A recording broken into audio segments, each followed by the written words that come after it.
Now, as I say, they've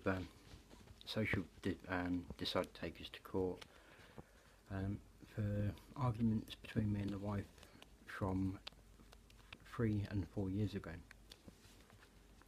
The last 3 years we haven't actually had arguments or disagreements, not to the point that anybody would know about. I mean, every couple have a disagreement, not arguments, not like shouting and screaming and like, she'd either disagree with something I say or do, or vice versa. Never turned into an argument.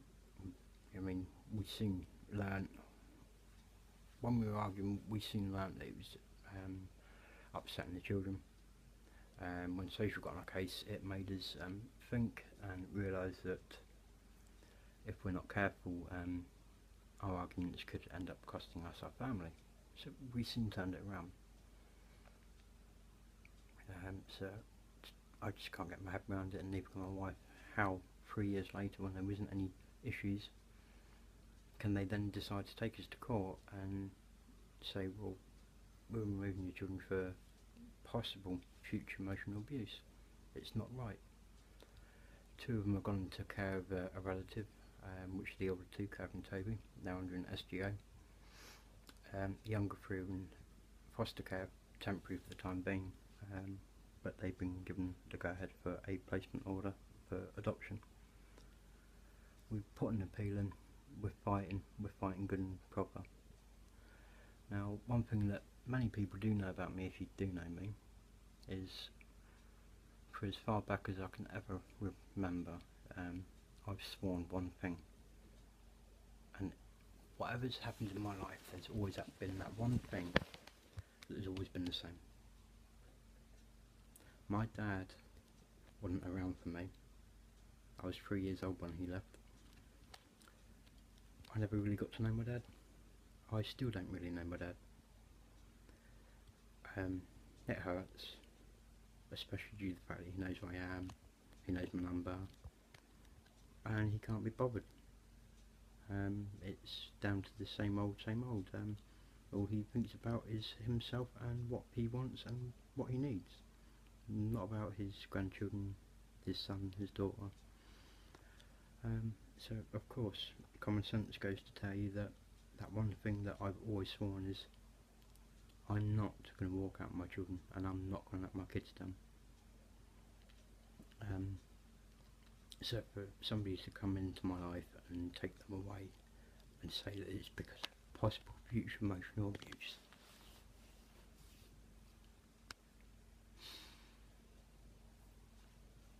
I mean, what's the deal with that? You can't justify that.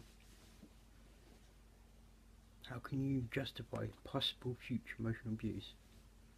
They didn't state that there's any issues right here and now. Emotional abuse,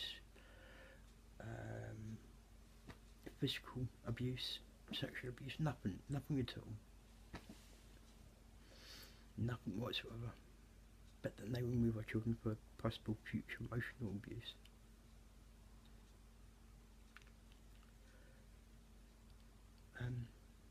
It's hard trying to go through life each and every single day without my kids.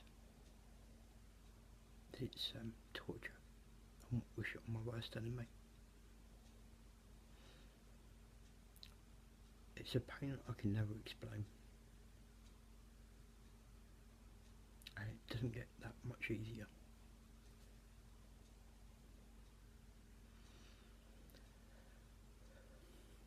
But no matter how much pain I'm going through, or what I'm going through in my own life, I'm doing my damnedest, my best to get the word out there about forced adoption. I am the person that made the group Fighting the Social Services and the Family Courts in Devon. I am the admin, and so is my wife. There is many different PDF files in there under the if you go to more and click view group, go to files, there's many different types of PDF file there that could be very helpful to many different people. I have got a copy of the paperwork for the appeal application, So if somebody needs the application to put an appeal in, I can sort you that. If you're ever told that you cannot appeal, I assure you, it doesn't matter what solicitor or barrister tells you that, it is your human right to appeal any decision made in the court of law.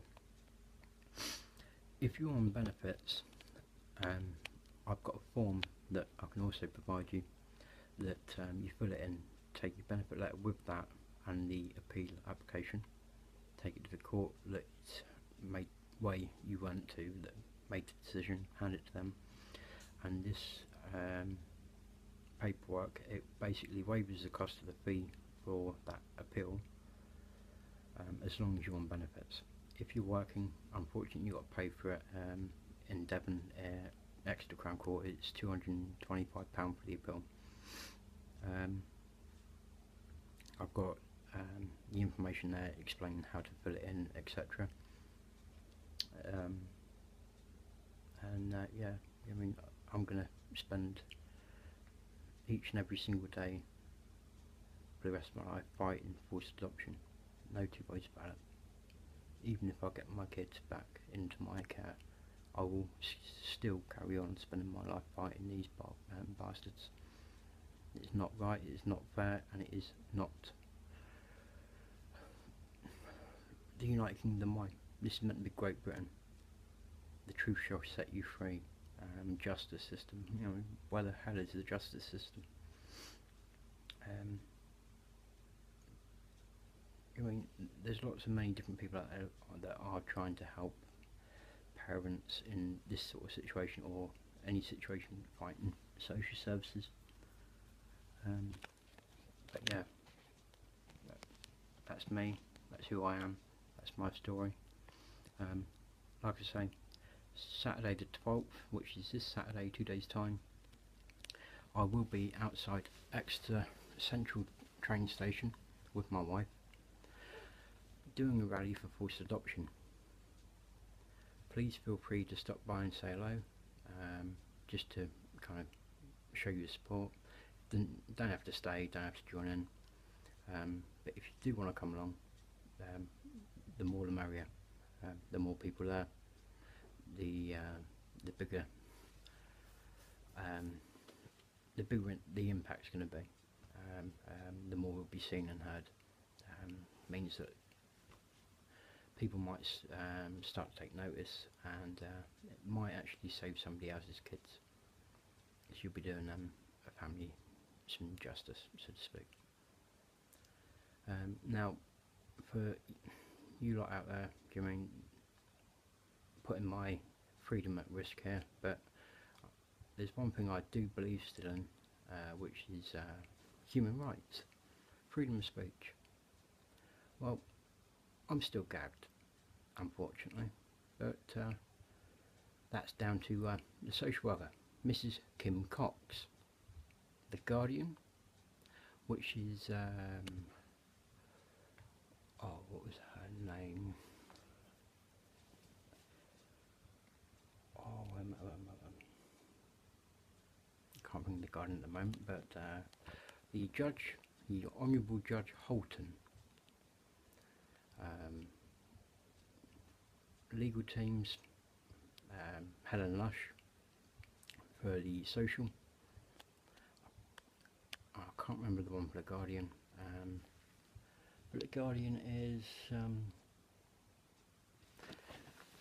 oh god, I can't think of her name whatsoever now, but I will have a quick look at my paperwork and I will make damn sure that I get her name right.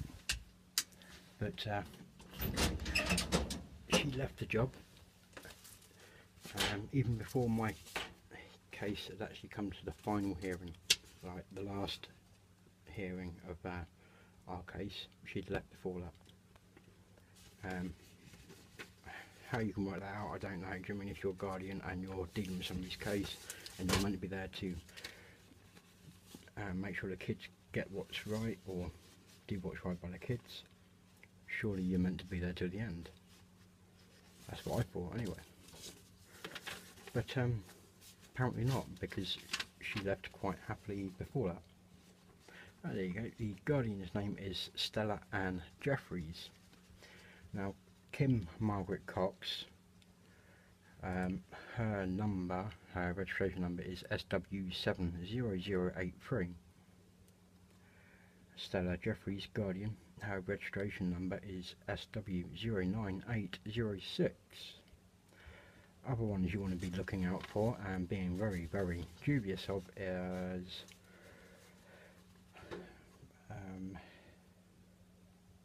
Anthony Stephen Vaughan, registration number of SW36000. He's based in Weymouth. Kim is in Tiverton. Stella Jeffries was in Exeter, and the other one would be what's her name?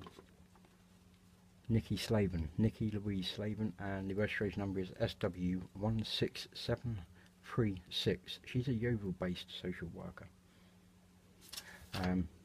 Be very, very careful of those people. They are not to be trusted whatsoever. They will stitch you up. They will say one thing to you, and you'll believe it. They'll go back and they will say something completely different in that office, and you end up looking like a really bad person. They have failed to keep up with my contact. I've lost umpteen different contacts and all sorts. I've had contact notes which I've only just recently managed to get my hands on, and I wasn't too happy about what I read in them, so I contacted the contact centre and spoke to the manager, and the manager went by what I was saying and she got the contact notes out, and would you Adam and Eve it, they didn't match up, and they didn't just not match up, they were completely different. And their contact notes come straight from the people at their centre supervising, so it's people that she hires. My contact notes come from yours truly, social worker, Miss Kim Cox. So at what point did the contact notes that they wrote suddenly turn into something completely different and then come to me? I've got my suspicions, I've got my theories. I'll leave it to you to work it out, and for you to decide whether or not, I don't know, say a social worker edits them or something like that. Don't know.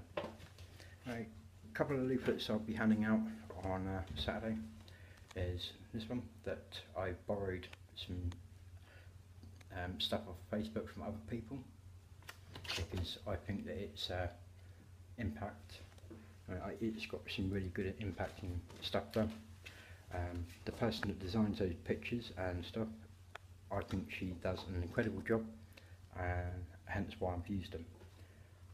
Her work is absolutely unbelievable, and I think it's a really, really good impact bit of work she's got there, hence why I've borrowed it.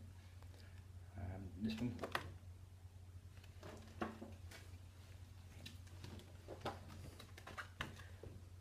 This one.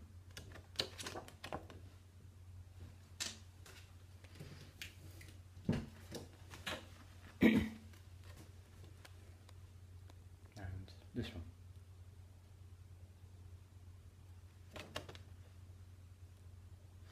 Now I do hope that I have not upset anybody or put anybody's nose out of joint by borrowing some of the stuff that they've made or put on Facebook, but the reason I borrowed it is because I think that what they've done there is 110% top notch. I think it gets straight to the point and it's eye-catching, and it gives them pretty much the facts. I've got my own research that I've done, which I will be using. I've even done a little kind of written thing which I'm going to be blowing up and putting on a little board